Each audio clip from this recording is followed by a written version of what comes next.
अब इस लेक्चर में बेटा हम लोग पढ़ेंगे त्रिभुज का वर्गीकरण। त्रिभुज का वर्गीकरण, क्लासिफिकेशन ऑफ ट्रायंगल। मतलब ये है बेटा इसका कि त्रिभुज के प्रकार। तो त्रिभुज का वर्गीकरण दो आधार पर किया गया। एक तो त्रिभुज की भुजाओं के आधार पर। भुजाओं के आधार का मतलब होता है कि उसकी तीन भुजाएं हैं, उनकी लंबाइयों के आधार पर। अरे भाई, हो सकता है कभी त्रिभुज की तीनों भुजाएं अलग अलग माप की हो सकता है कभी दो भुजाएं एक ही माप की हो, कभी हो सकता है कि तीनों भुजाएं क्या हो, एक ही माप की हो। तो तीन तरह का कंडीशन बन रहा है। तो भुजाओं के आधार पर भी त्रिभुज को तीन प्रकार में क्या किया गया, बांटा गया। पहला प्रकार हम लोगों का होता है तो ये त्रिभुज का वर्गीकरण। तो सबसे पहला हुआ त्रिभुज की भुजाओं के आधार पर। त्रिभुज की भुजाओं के आधार पर मतलब कि त्रिभुज के प्रकार। तो त्रिभुज की भुजाओं के आधार पर त्रिभुज तीन प्रकार के होते हैं। पहला होता है हम लोगों का विषम बाहु त्रिभुज। विषम बाहु त्रिभुज। अगर थोड़ा सा हम लोग ध्यान देंगे, नाम से ही स्पष्ट हो जाता है। विषम का मतलब होता है बेटा अलग अलग, और अलग अलग को एक शब्द में असमान कहा जाता है। हाँ? विषम का मतलब बेटा अलग अलग, और अलग अलग को एक शब्द में कह सकते हैं असमान। और बाहु का मतलब होता है बेटा भुजा। यहाँ पर त्रिभुज का अर्थ है त्रिभुज, यहाँ पर उसका अर्थ नहीं लेंगे। मतलब कि एक ऐसा त्रिभुज जिसकी तीनों भुजाएं असमान लंबाई की हो, क्या कहलाता है, विषम। जैसे हम बनाने फिगर यहाँ पर, तो ये मैं कुछ बना दिया इस तरीके से। मैंने कहा कि ये 7 सेंटीमीटर है, ये 11 सेंटीमीटर है, और ये 9 सेंटीमीटर। अब ये त्रिभुज पी क्यू आर। तो तीनों भुजाओं की लंबाई आप देख रहे हैं अलग अलग है कि नहीं। तो नाम से बिल्कुल स्पष्ट हो जाता है कि नहीं हो जाता है कि असमान भुजाएं। एक ऐसा त्रिभुज जिसकी तीनों भुजाएं असमान लंबाई की हो, विषम बाहु त्रिभुज कहलाता है। कोई दिक्कत हो तो बताइए। इसमें बिल्कुल नाम से भी स्पष्ट है। अगर आप परिभाषा भूल जाते हैं तो केवल आपको यह याद रखना है कि विषम का मतलब होता है अलग अलग यानी असमान, और बाहु का मतलब क्या होता है, भुजा। यानी एक ऐसा त्रिभुज जिसकी भुजाएं असमान लंबाई की हो, विषम बाहु त्रिभुज कहलाता है। कोई दिक्कत हो इसमें तो बताएं। आ रहा समझ में सबको। और दूसरा होता है बेटा हमारा सम द्विबाहु त्रिभुज। एकदम नाम से स्पष्ट है बेटा। सम का मतलब होता है बेटा बराबर यानी समान। सम का मतलब बराबर यानी, और द्वि का मतलब होता है बेटा दो, और बाहु का मतलब होता है भुज। और त्रिभुज का मतलब त्रिभुज। एकदम नाम से बिल्कुल स्पष्ट है कि नहीं। एक ऐसा त्रिभुज जिसकी दो भुजाएं समान लंबाई की हो, जिसकी दो भुजाएं क्या हो, तो सम द्विबाहु त्रिभुज कहलाता है। कोई दिक्कत हो तो बताओ। एकदम नाम से, परिभाषा भूल गए, केवल इसका अर्थ जानते हो तो परिभाषा बना लोगे। हाँ, एक ऐसा त्रिभुज जिसकी दो भुजाएं समान लंबाई की हो, मैंने बना दिया फिगर यहाँ। ये मैं बिल्कुल समान ले लिया, इसको डिफरेंट ले लिया। X Y Z. मैंने कहा ये 6 सेंटीमीटर है, ये भी 6 सेंटीमीटर है, ये लिया मैंने 5 सेंटीमीटर। तो हमने बिल्कुल अपनी आंखों से देखा कि यह जो त्रिभुज है बेटा, इसकी दो भुजाएं क्या है? मतलब कि त्रिभुज एक्स वाई जेड क्या है? समद्विबाहु त्रिभुज। कोई दिक्कत हो तो बताओ, आ रहा है समझ में? हाँ, कोई दिक्कत है? नहीं सर। यहाँ देखेंगे तब दिक्कत नहीं होगा। दिक्कत है बाबू जीवन में। तीसरा देखिए, विषमबाहु समद्विबाहु। अब समबाहु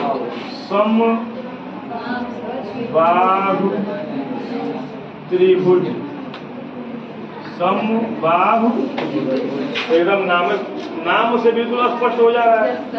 सम का मतलब बराबर है, समान। सम का मतलब समान, और बाहु का मतलब त्रिभुज। अब कुछ लोग ये सोचते होंगे कि इसमें ये नहीं, क्यों नहीं त्रि क्यों है लिखा गया है? जैसे यहाँ समद्वि लिखा है तो समत्रि लिख देता।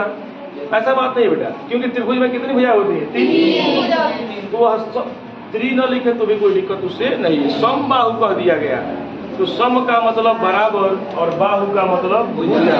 और त्रिभुज की तीन भुजाएं ही होती हैं। तो हम कहेंगे कि एक ऐसा त्रिभुज जिसकी समान लंबाई की हो, जिसकी कोई दिक्कत नहीं है इसमें। तो हम इसको परिभाषित कर देंगे कि एक ऐसा त्रिभुज जिसकी तीनों भुजाएं समान लंबाई की हो, समबाहु त्रिभुज कहलाता। अब बना लेंगे फिगर। लिख देंगे ये 4 सेंटीमीटर, यह भी 4 सेंटीमीटर और ये भी 4 सेंटीमीटर। इसका नाम दे दिया जाए PQMNO दे दीजिए, MNO। कोई दिक्कत है इसमें? हाँ, तो त्रिभुज का वर्गीकरण हम लोगों ने किया किसके आधार पर? त्रिभुज की भुजाओं के आधार पर। अब हम लोग करेंगे कोणों के आधार, यानी त्रिभुज का वर्गीकरण। यानी अब त्रिभुज के प्रकार सेकंड नंबर हो जाएगा, त्रिभुज के कोणों के आधार पर। कोणों के आधार पर तो बेटा कोणों के आधार पर भी त्रिभुज तीन ही प्रकार का। हम लोग अभी पढ़े त्रिभुज की विशेषता, उसमें सबसे पहली विशेषता थी कि त्रिभुज के तीनों अंतः कोणों का योग सदैव 180 अंश। इसी विशेषता को मद्देनजर रखते हुए जब इसका वर्गीकरण किया गया तो उसमें बताया गया कि पहला जो कोणों के आधार पर प्रकार होता है उसे बोलते हैं हम लोग न्यून कोण त्रिभुज। न्यून कोण त्रिभुज, न्यून कोण एक्यूट एंगल ट्राइंगल। न्यून कोण भी हम लोग पढ़ चुके हैं कि वह कोण जिसकी माप 0 अंश से अधिक और 90 अंश से कम हो। तो हम जो त्रिभुज लेंगे बेटा, उसके जो तीन कोण आप लोग देख रहे हैं, जैसे मान लीजिए कि हमारा त्रिभुज हो गया ABC। हम इसको लेंगे तो यह भी न्यून कोण होगा। जैसे मैं कह दूं कि ये 55 अंश का है, मैंने इसको लिया, मैंने कह दिया ये 65 अंश का है, और फिर मैंने इसको लिया कह दिया हमने 60 अंश का। तो न्यून कोण तो है बिल्कुल 0 से बड़ा है और 90 से क्या है? छोटा है। लेकिन क्या इन तीनों का योग 180 आ रहा है कि नहीं? आ रहा है। बिल्कुल 180 तो सही जा रहा है हम लोग। तो ये न्यून कोण त्रिभुज एक ऐसा त्रिभुज जिसका प्रत्येक कोण न्यून प्रत्येक कोण क्या हो? न्यून कोण हो। अरे बात समझ में, प्रत्येक कोण क्या हो? न्यून कोण। यह मध्य नजर रखना है कि तीनों का योग क्या होना चाहिए? 180, ना उससे कम हो ना उससे अधिक हो, तभी वो त्रिभुज के कोण है। नहीं तो त्रिभुज बनना संभव ही नहीं है। तो हम कहेंगे कि एक ऐसा त्रिभुज जिसका प्रत्येक कोण, यह भी न्यून कोण, ये भी न्यून कोण और ये भी न्यून कोण हो, न्यून कोण त्रिभुज कहलाता है। कोई दिक्कत हो तो बताइए। बिल्कुल समझ रहे हैं इस चीज को भली बात। तो परिभाषा दे देंगे हम लोग कि एक ऐसा त्रिभुज जिसके प्रत्येक कोण न्यून कोण हो, न्यून कोण त्रिभुज कहलाता है। दूसरा हम लोग का बेटा होता है समकोण त्रिभुज। समकोण त्रिभुज, समकोण त्रिभुज आप लोग को याद भी होता चल रहा है, लिखने की कोई आवश्यकता तो नहीं, लिखने क्या याद भी हो गया होगा। समकोण त्रिभुज, अब देखिए समकोण हम लोग जानते हैं कितना है, 90। तो अगर एक त्रिभुज मेरे पास है और उसके मैं तीनों कोणों को अगर 90-90 ले लूं, जोड़ने पर हो जाएगा 270। संभव ही नहीं है। मतलब कि दिमाग में हमारे ये आइडिया आ रहा है कि एक तो 90 का होगा, लेकिन दो क्या होंगे, न्यून कोण होंगे। और समकोण बिल्कुल बेटा ऐसे बनता है जब दो रेखाएं एक दूसरे पर क्या होती है, लंब। तो यहाँ बन गया 90 का, और ये इसको मैंने इससे मिला दिया, ये बन गया हमारा समकोण त्रिभुज। ये मान लो कि DEF, इसमें ये कोण E 90 का है। मैंने कहा कि ये ले लिया 40 अंश का, और ये मैंने लिया कितने का, 50 अंश का। अब तीनों को मैंने जोड़ा, 180 हुआ। तो हम जब भी कोई भी समकोण त्रिभुज बनाएंगे तो हम वहां यही पाएंगे कि केवल एक कोण कितने का होगा, 90 अंश का, और शेष जो दो होगा वह न्यून कोण ही होगा। तो ये 40 अंश है। न्यून कोण का मतलब कि 0 से बड़ा, 90 से छोटा। तो हम कहते हैं, इसको परिभाषित करते हैं कि एक ऐसा त्रिभुज जिसमें एक कोण समकोण तथा शेष दो न्यून कोण हो, समकोण त्रिभुज कहलाता है। एक ऐसा त्रिभुज जिसमें एक कोण समकोण तथा शेष दो न्यून कोण हो, समकोण त्रिभुज कहलाता है। किसी को कोई दिक्कत हो तो बताइए, आ रहा है समझ में। अब इसके बाद हम लोग का है थर्ड नंबर का है, मतलब कि छठवां प्रकार होगा ये अधिक कोण त्रिभुज। अधिक कोण त्रिभुज, तो जैसा हम लोग प्रश्नावली 6 में ये सब पढ़ चुके हैं। अब अधिक कोण किसे कहते हैं,